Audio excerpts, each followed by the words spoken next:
Hello and welcome to the Monster Mechanics Podcast, where we take creatures of myth and media and see how they can be improved. I am your host, Scott Paladin, and with me as always is the Holmes to my Watson, Zach Jaquays. What are we talking about today, Zach? Today we are talking about the Tarrasque. A lot of you will be familiar with the Tarrasque from D&D, but it is actually a historical monster, a one from myth of sort of a medieval origin, specifically medieval France, I believe, and Provence, France. And this was a dragon-like creature that I think is hilariously described as basically having a lion's head, a turtle's body, 6 bear-like legs, and a lizard tail, which is that is half Gamera, half lion, and I think that's great. But it was terrorizing the region of Provence until a woman by the name of Martha, later known as Saint Martha, would actually basically just give it a talking to and explain that God is real and that you should not be evil. And she converts the Tarrasque monster and it just leaves. And it's like, okay, that's fine. Bye. And she doesn't kill it or anything. She just talks to it, convinces it to leave, and it buggers off, which I think is a great legend. That's how more things should end. But I think for our audience, it's going to be more culturally relevant as a D&D creature, in which it is, the original was 1 R, the D&D creature is 2 Rs, Tarrasque. So why don't you tell us a little bit about how it exists in D&D, Zach? So the Tarrasque is sort of, I feel like it's the culmination of an arms race between players and DMs. It's kind of the original unkillable monster in D&D. Yeah. Where going forward, a lot of characters would players would be built specifically to deal with the Tarrasque in mind. It sort of became a little side project or mini hobby for some players. Yeah. But anyways, the Tarrasque is basically a 50-foot tall kaiju-like monster, reptilian in nature. There's only one of them on the planet, and it's wakes up every 1,000 years or so to wreak havoc on the countryside. It gets several attacks around, all of them nearly instantly lethal. And the early versions had some decapitation mechanics built into its attacks. And later versions would have a swallow whole mechanic where the creature would just instantly devour your character. Right. The Tarrasque was said to be immune to most magic and actually reflected spells back at you if you use certain spell types on it. And didn't it have a stupidly high regeneration rate at a time when regeneration wasn't a thing? Yeah, it had an unstoppable regeneration. So no matter how low you brought it in health, some part of it would be able to regenerate. Right. Wolverine style. Early versions would have it would take a wish or miracle spell to. It was only under certain conditions that the wish or miracle would even work. Yeah. And then there was a chance the spell resistance would still work on it. There was just a whole lot of just DM fiat involved. And yeah, it seems like it's every piece of DM bullshit that you can get piled into one creature, right? Yeah. Later on, the bestiaries and whatnot would just specify, there's no known way of killing this thing. Right. So some of the interesting things, though, at least in the earlier editions, they would state the amount of treasure you could mine from its body if you were able or lucky enough to kill it. Yeah. Things like thousands of gems could be harvested from its gut. Its hide and scales could be forged into +5 weapons and armor. Yeah. And with it being able to be killed, it kind of brings an interesting, or with it being able to regenerate, I should say. Yeah. It brings a kind of an interesting aspect of if there was a nation out there that could subjugate the Tarrasque, bring it low, restrain it somehow, and then just harvest it for those powerful magic items and whatnot. Yeah. And just meat. I mean, you could never, nobody would ever go hungry again if you can just supply them with Tarrasque steaks. And as long as those Tarrasque steaks don't regenerate inside of you, I guess. We have to answer the question then of if it's a single entity that regenerates itself or if every part of it can regenerate into a Tarrasque. Because I think if it's it's got a core from which the regeneration can happen, you could cut off its arm and its arm would be not then grow into a second Tarrasque, because then you end up with more than one, right? So I think that would be okay. Unless maybe just all parts of its body are always trying to unify. So Oh, ew. Okay, so this is an idea that we can definitely do something with. Mm-hmm. Especially the idea of just a creature that is stupidly hard to kill and like uncontrollably regenerating and rejects almost all kinds of magic and stuff. I think the big question is why? What is it that has caused this thing to happen? Right? Mm-hmm. I'm reminded of the character from the online serial Worm, the Crawler, where this was just a dude whose superpower was if ever he is hit with damage, he regenerates and is now immune to whatever it was that hit him before.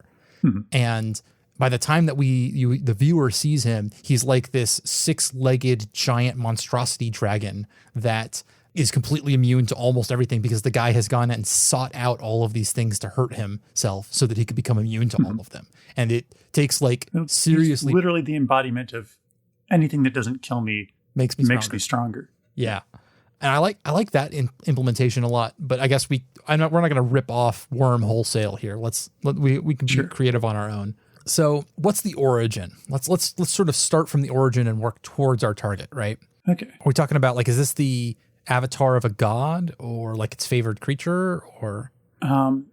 If you want to go with the sort of retroactively prescribed origin of the Tarrasque, there was basically a super hostile planet somewhere out in the Spelljammer system. Okay. That the Tarrasque probably originated from, where there were hundreds of these things on this planet.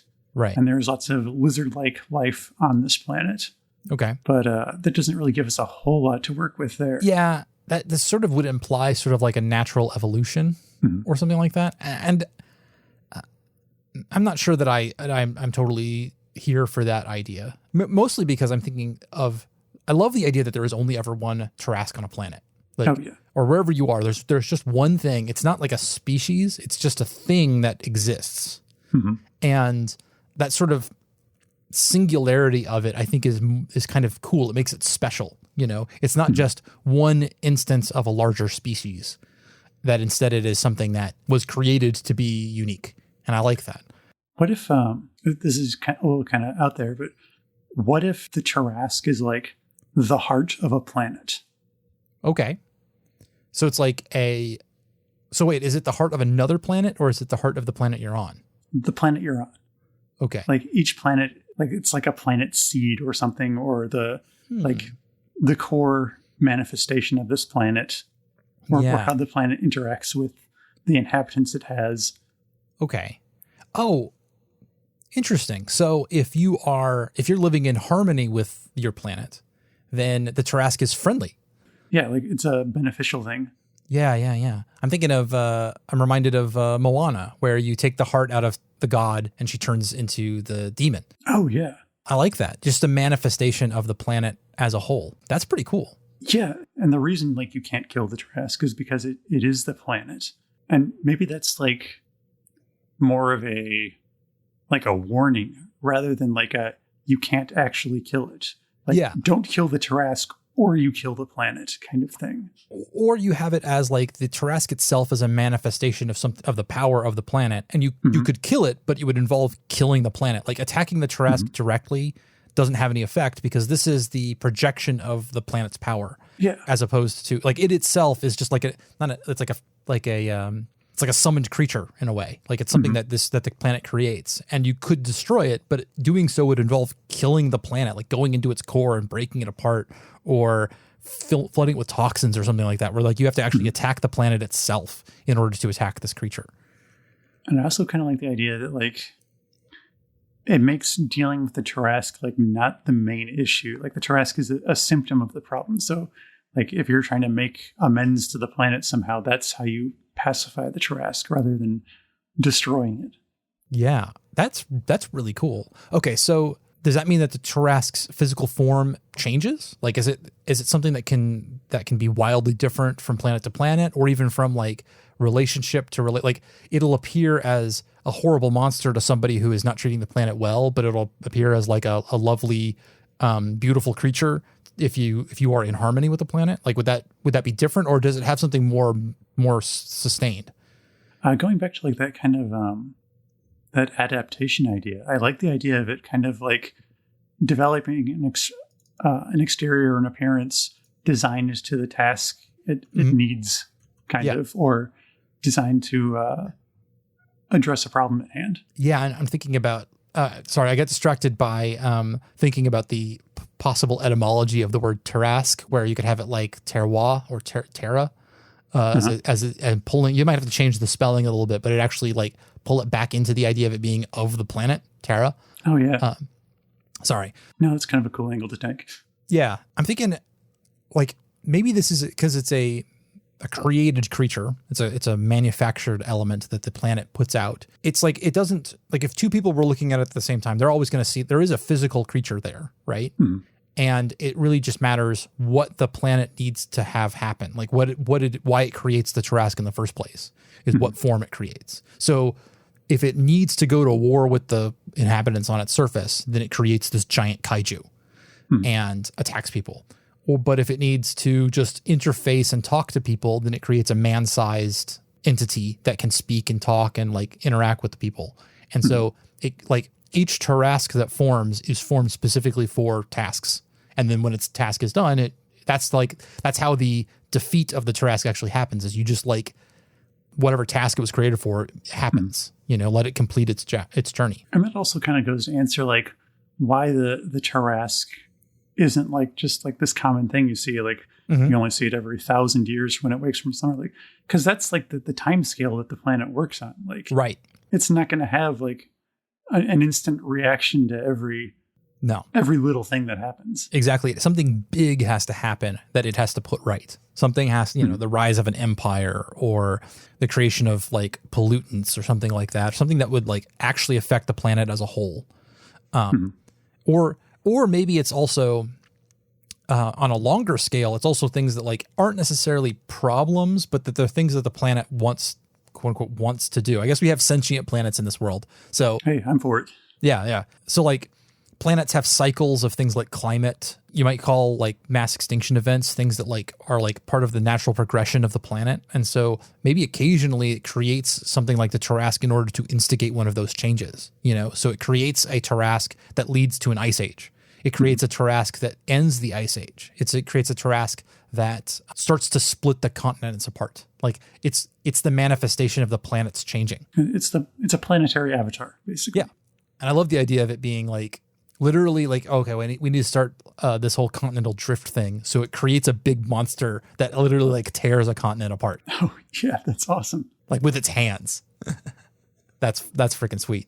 And so when a Tarrasque appears in a story, it might be one of the two things. It might be like the planet dealing with a problem created by the humans on its surface, stamping out polluters or something like that. Or it could be like, this is the next ice age made manifest. And like, it has come here to create the change that is going to doom us all. So we're all going to end up fighting against it, but it's kind of futile because we're fighting the whole planet. Interesting. I also kind of like the idea that maybe the planet isn't really all that bright, so it can only like replicate or respond to things that it's experienced. Okay. So like it would like base its Tarrasque designs on like animals that exist on the surface or inventions it's seen humans make, that kind of thing. No, I like that a lot. So, you might see a dinosaur, a huge, like, and it can mess with things like material and scale because it's using like, it probably doesn't understand human scales very well. So like to it, a mountain-sized Tyrannosaurus Rex is basically the same size as a regular Tyrannosaurus Rex. Like it's as far as the planet's concerned, those things are the same size. It's very small regardless. Yeah, exactly. It's tiny. It's fine. And then also like when it makes a Tyrannosaurus, it makes one out of rock and lava because that is what it has to make things out of. Like that's the materials it's used to. It's not really super like into things like flesh because the planet as a whole doesn't really understand flesh. You'll manifest things in a much more elemental way made out of natural materials. I might extend that as far as maybe plants too. Like I think a planet would understand plants pretty well because like plants interface with its surface in a way that it's used to, but not like humans who walk around on its surface and don't interact with the planet itself as much. That's cool. And you could go pretty esoteric with it, like a living storm. might be a Tarrasque. Like a hurricane the size of a continent that like goes and wrecks the surface of the world.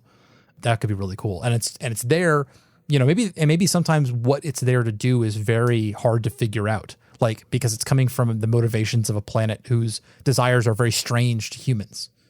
Scraping the surface of a continent with winds and torrential rains and stuff causes a bunch of erosion and things, and like creates plains that will exist 10 million years in the future. It creates like it's like a long range plan that the humans are completely not part of and don't understand why their shit is being wrecked so heavily. It's because the planet that kind of doesn't really care. Whereas for the planet, it's just kind of like, yeah, like it's just basically sticking something in the microwave and waiting.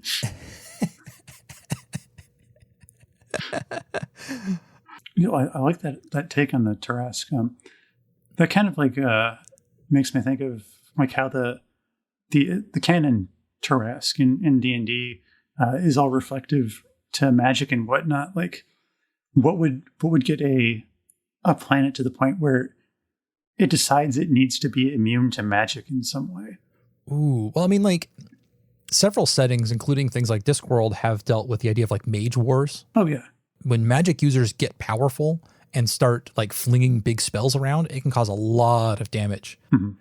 As evidenced by the wild mage I used to play back in that Pathfinder campaign we did for a while. Oh yeah. As a side note, that character was basically one excuse to roll on a D10,000 wild surge table as often as possible. I still can't believe I agreed to go along with that as the DM. I was cognizant enough that after a while I realized, this is more disruptive than helpful. I'm going to switch characters. It was still fun while it lasted, though. But yeah, like if a character by screwing up a spell can do something as big as turn every gnome for several miles radius several feet taller, or rip a hole in reality, or cause the nearest star to explode, things like that, just by like screwing things up, then like magic itself could become a threat to the world itself. Or maybe it manifests a Tarrasque for some reason, like it makes like this is just a continental drift Tarrasque, like it was supposed to tear apart some continents. Mm-hmm. And it makes this huge Allosaurus or something with arms, and it shows up and it's the size of a couple of mountains, and it starts ripping apart a continent, and then the local wizards get their together, and they all come out and they cast a spell, and they manage to disperse the manifestation of the Tarrasque. And so the planet then has to create something specifically to counter them, and says, I still need this job to be done, so I'm going to come back with something that just reflects all of their spells right back at them, because now it's experienced them, it knows something about them. That's a really cool idea, yeah. Maybe occasionally on on a smaller scale, occasionally it sends out Tarrasques like specifically as a way to learn. Oh, interesting. You could imagine them as kind of a sense organ or scout, where it just is curious. Every once in a while it's got to check up on the surface, and it doesn't have maybe the planet doesn't have a lot of awareness of the surface. Mm-hmm. So it manifests a Tarrasque, which could take a lot of different forms depending on what it's curious about. And it sends that thing out into the world, and it's not like necessarily hostile. Maybe it accidentally makes one that's huge, and you have to like deal with the fact that a kaiju is walking across your kingdom. But it's not like tearing things up deliberately. It's just like looking around and investigating. That could be pretty cool.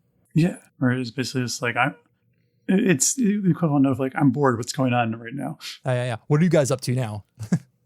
Oh, look, you made crossbows. That's interesting. I'll remember the crossbow idea for later. Oh god, the crossbow Tarrasque is not good for anyone. Actually, as I was thinking about that, the image of like the planet, like it doesn't necessarily have to pull from a single creature when it makes its Tarrasque. So it could do something like, and I'll admit that I'm stealing this next visual straight from Berserk, but like it could make a man sitting on the back of a deer and have the antlers of the deer be a giant bow that it like pulls out these arrows through and fires them off over the continent, and like it's all just melded together into one creature. So it's got like a guy back on its back. And its horns or antlers are these huge, like a recurve bow style thing. Mm-hmm. It really could manifest these in very strange ways, which would be really cool. I love the idea of it sort of melding and like swirling all of these ideas together in ways that seem very strange to us. Yeah, but like it's the kind of thing that like it's what the planet sees as like the important part of it. Like if it sees like a man and a horse, and it's like, oh, it's a man horse. So, and it doesn't really realize that those two things can be separated, maybe. Yeah, exactly. That it's we're seeing through the lens of the planet's perception. What other ways could it blend things together in interesting ways? I mean, like big bugs are really great. Just like a huge, like a millipede that's like the size of a train. That would be really cool. Yeah. And like burrowing through the ground with that, and like maybe at one end is like a face. Oh, better than a face. Like a graboid face. It's like a 3-jawed worm head. I love that. Oh yeah. And it's there to like, you know, maybe sometimes the jobs it has to do aren't like continent shifting. Sometimes they're just like big jobs that maybe are going to be important later. So like I'm thinking about like that millipede creature that burrows through the crust could live behind like rich veins of minerals and things like diamonds. Like the way that diamonds can be formed is that occasionally sometimes parts of the mantle get fired up through the crust. Like just a chunk of it kind of explodes and creates a vein of diamonds. Like as this piece of the mantle is thrust up through the crust, it makes a rich vein of these minerals. And so you can imagine the planet doing the same sort of thing on like oh crap, I should have done that a few million years ago. Let me just send out a Tarrasque real quick to get the same effect. And why it needs to have those things, why it wants those to have that vein of minerals there seems unimportant or seems inextricable to the people living on the surface, but it causes a lot of destruction. But then like, oh, hey, they just created a copper mine right next to our house, basically. And like, there's a whole new industry joining, that comes out from this. Oh yeah. I also kind of love the idea of like a civilization becoming like technologically advanced in a world where the planet is alive and the Tarrasque is a thing. And like what does a Tarrasque feel about like humans discovering space travel, that kind of thing? I don't know. Like, and the possibility to communicate with other planets. Ooh. I wonder if it would have, I don't know. Like, because my instinct is to say that like various planets have some sort of like other manifestation that they can communicate with each other with. But if they are truly alone and then the humans go off to the moon and come back and like, how would they communicate to the planet that the moon has its own, like, I don't know, like that communication, I'm not sure exactly how that would happen. Cause we're talking about like how its desires are inextricable, like it's hard to communicate. Yeah. Like would a planet even care about other planets? Oh, I feel like it's got to, right? I don't know. Something really lonely about a planet that like there are other versions of itself out there, but they never communicate is really sad. And like, I love the idea of them coming into contact for the first time because of something like this. Or maybe that's something it manifests a Tarrasque to do. Like occasionally it just creates a rocket and fires it at the moon, creates its own rocket, fires it at the moon. It lands on the surface, and then that Tarrasque acts as a packet of information that gets handed over to the other planet, and the two of them communicate that way. Where the T in TCP/IP stands for Tarrasque.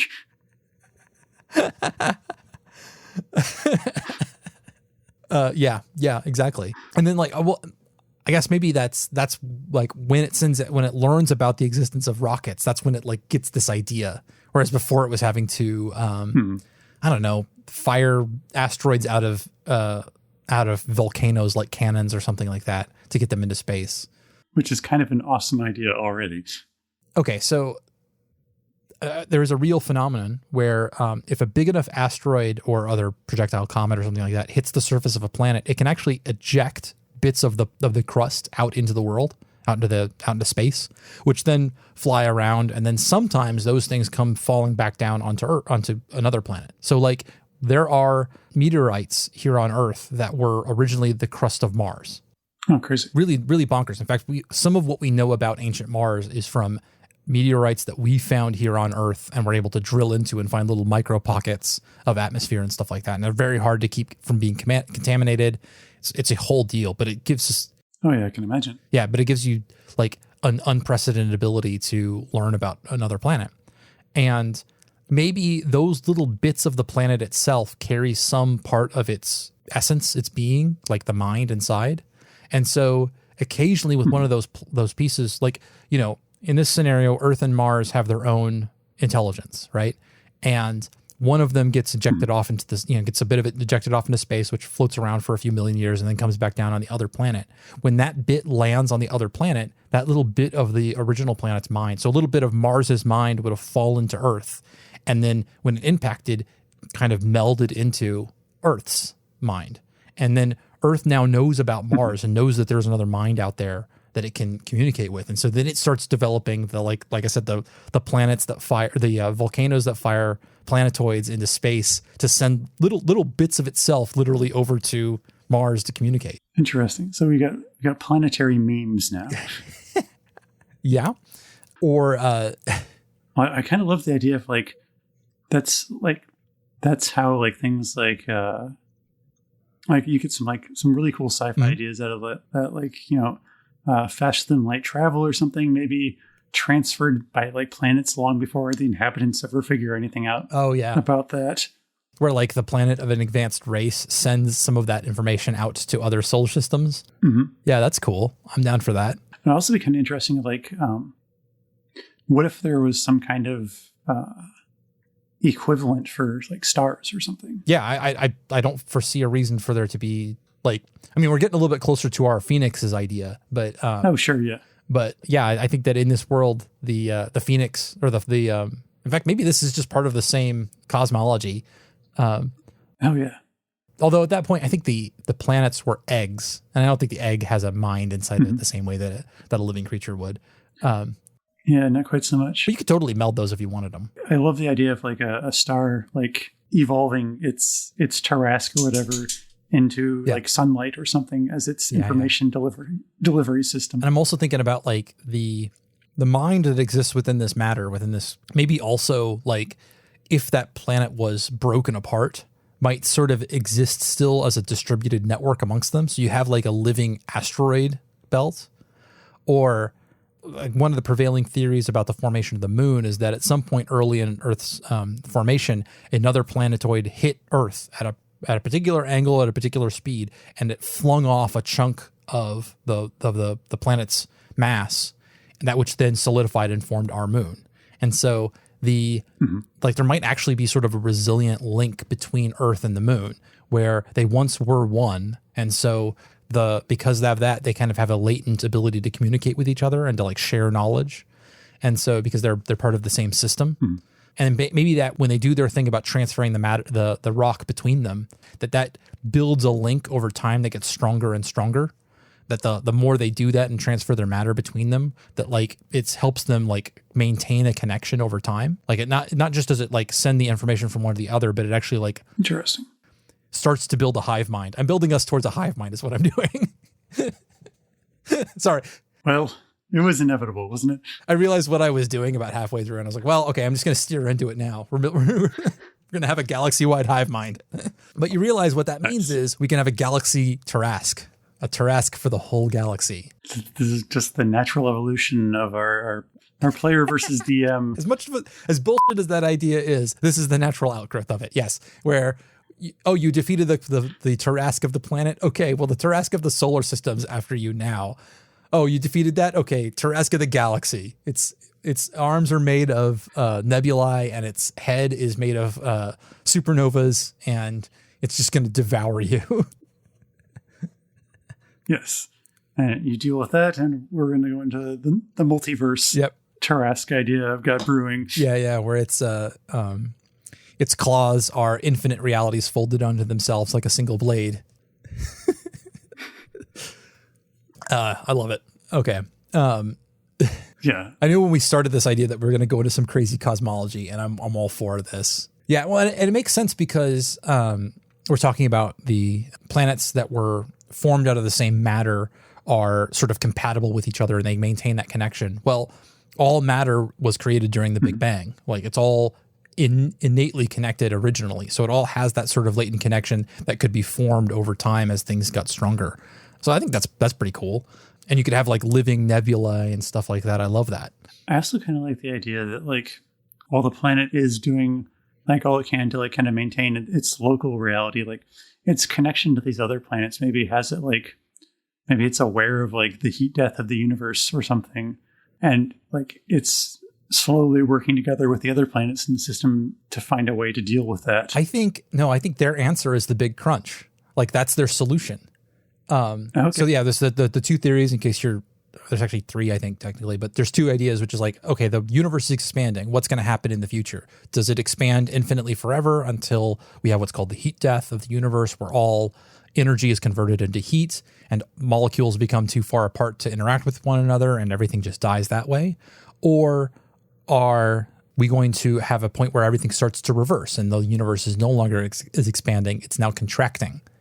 And so maybe these sort of planetary and galactic intelligences that develop over time, they realize what's happening, which is that we're headed towards a heat death where everything keeps expanding forever. And their answer is, well, we all started together. We'd really like to be together as one again. Sure, yeah. So let's start figuring out a way to reverse the expansion of the universe. And let's have our family reunion in the next couple trillion years sometime. Should really put that on the calendar. We all just want to be one again. You know, we're all lonely. We'd like to be together again. By the way, I think the third option is that there is some sort of energy introduced into the system, which creates, basically the idea is that like we can keep expanding forever, but new things are going to be created in that expansion. If I recall, that's where the cosmological constant comes in, which Albert Einstein put in because he didn't like the way the math worked out on his I could be wrong about that. I probably am. I'm just remembering it off the top of my head. So all of this from Tarrasques. It's just not monster mechanics if we just don't go entirely off the rails immediately. Yeah, no, this is where we live. This is our home out here in the living nebulae, and the standing within the eye of Galactus, I guess, who is apparently a Tarrasque. We've now brought Marvel into this. That Galactus is just a galaxy-wide Tarrasque trying to remove problematic planets. There you go. So, let's scale back a little bit from this Sure. big wide thing and go back down to our lowly level. I'm thinking about I like the way this could manifest in other small planets and systems. Like you could have a moon Tarrasque, you could have an asteroid Tarrasque, you could have a nebulae Tarrasque, something like that. Yeah, like I like the idea of a moon Tarrasque. Something about that scene just kind of sounds right to me. Oh, yeah. Do you scale the Tarrasque to the size of the planet creating it? Like, could a moon Tarrasque really only be a certain size because it's coming from a smaller creature or from a smaller planetary body?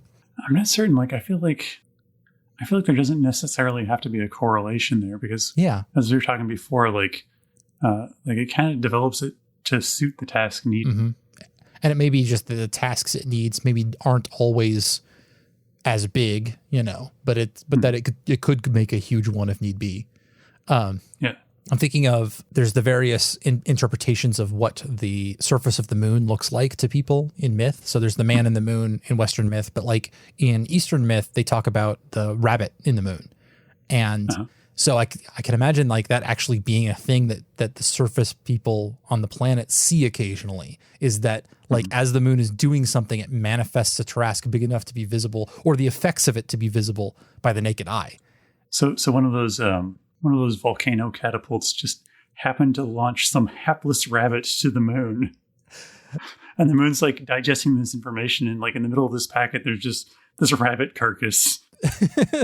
More seriously, the idea of rabbits, which the planet had realized about because it made a Tarrasque that saw a rabbit, and so it included that information when it next sent its next packet of information to the planet. The planet was just going through its rabbit phase at that point. Yeah, it was like, man, have you seen rabbits? They're fucking great. They're great. They're adorable. Look at these things. And so it sends one to the moon. The moon's like, yeah, they are adorable. I'm going to make a giant rabbit. Can I say, though, that a fantasy world where there are people living on the moon is freaking sweet. I like that idea a lot. Oh, yeah. And I don't think they do it enough. I've not seen that in enough works where, like, you're on the surface of your planet looking up at the moon, and, like, when it's in a new moon phase, you can see the lights of the cities. That's freaking hot. I love that. Yeah, that is a really cool idea and very strong visual. Yeah. Like, I don't have a lot of praise for the EverQuest world, but that is one thing that they did right. I loved the fact that, like, at one point you just went to the moon. Yeah. I feel like that is like that's always like a great like high level campaign plot, is just send your characters to the moon. Yeah.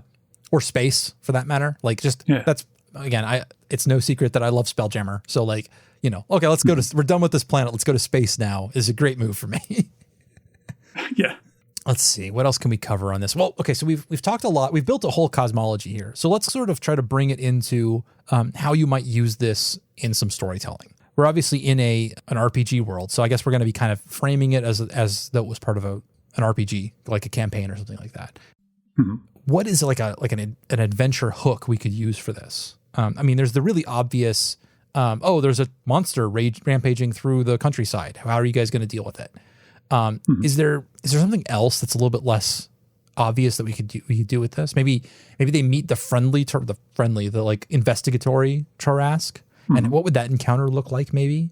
I also feel like there's something to be said about like you could have like an entire campaign where they're just like kind of weird off the wall occurrences that are just unexplained until like you start like tying them together and realizing that like all these occurrences were manifestations of the Tarrasque in some form or another. Yeah, that'd be cool. Like weird weather patterns or strange creature sightings, like your man horse crossbow. Yeah. Or like you could use it as an explanation for a lot of like the myths and historical disasters and stuff like that. Like I was talking about the Tarrasque as a hurricane that takes over, that like ravages an entire continent, and that ends some giant civilization just as a happenstance. And you never explicitly mention that as a Tarrasque, but maybe it's something that your players could figure out as they're going along. They're like, oh, all of these like civilization ending disasters are actually manifestations, the same phenomenon. They just take different forms because they need to accomplish different things. And so once you have that knowledge, maybe it's about like, okay, one of these is going to come again and we need to be ready for it. And we can't fight it. We have to like evacuate an entire continent. You know, that's kind of a fun task where it's instead of like, oh, let's kill the monster. It's okay, let's manage the logistics of like finding a place to put all these people and using our spells to get them out of harm's way and stuff like that.